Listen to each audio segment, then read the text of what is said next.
વિદ્યાનગર કે આણંદમાં નવા હોય તો તમને આજનો વ્લોગ ખૂબ ઉપયોગી રહેશે અને તમે વિડીયો પૂરેપૂરો જોજો, તમને મજા આવશે. આ વ્લોગમાં અમે તમને વિદ્યાનગરના 2-3 ફેમસ ફૂડ સ્ટોલ વિશે જણાવીશું. હાય ગાઈઝ, તો તમારું ફરીથી સ્વાગત છે તમારી પોતાની ચેનલ ધ્રુમીઝ બ્લોગરમાં. આજે અમે તમને આણંદના સ્ટ્રીટ ફૂડ વિશે જણાવીશું. તો વ્લોગ પૂરેપૂરો જોજો અને અમારી સાથે જોડાયેલા રહેજો. ત્યાં સુધી તમે અમારી ચેનલને લાઇક, કોમેન્ટ, શેર કરી દેજો.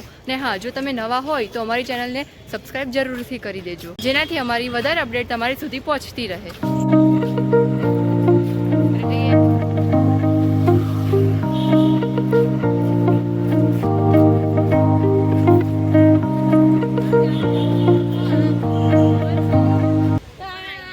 તો મિત્રો, અમે આવી ગયા છે દરબાર મગપુલાવે. તમે જોઈ શકો છો પાછળ દરબારનું મગપુલાવ દેખાઈ રહી છે. અને તમે જોઈ શકો છો કે ભીડ પણ અહીં આગળ કેટલી બધી છે. અહીં આગળ બહુ જ ભીડ હોય છે. તમે પણ આવી શકો છો જો આનંદમાં આવો તો. આ છે દરબારનો મગપુલાવ, જે વીવી નગરનો ખૂબ જ ફેમસ મગપુલાવ છે, જે ઇસ્કોન રોડ વિદ્યાનગરે આવેલો છે. અહીં આખો દિવસ ખૂબ જ ભીડ લાગેલી હોય છે. મિત્રો, અમે આ મગપુલાવમાં ચટણી નાખી નથી, કારણ કે અમને આ ચટણી ખૂબ જ સ્પાઇસી લાગે છે. જો તમે તીખું ખાવાના શોખીન હોય તો તમારા માટે આ મગપુલાવનો આનંદ કંઈક વધારે જ વધી જશે. અને હા, આ બીજા મગપુલાવ અમે પાર્સલ કરાવ્યા છે. અમે હોસ્ટેલ પર જઈને ખાઈશું, એના માટે અમે આ પાર્સલ લઈ જઈએ છીએ. તો ગાઈઝ, અમે હવે દરબારના મગપુલાવથી નીકળી ગયા છે. હવે અમે તમને મળીશું ડાયરેક્ટ બીજા કોઈ સ્ટેશને. તો ચાલો, હવે અમે જઈએ છીએ.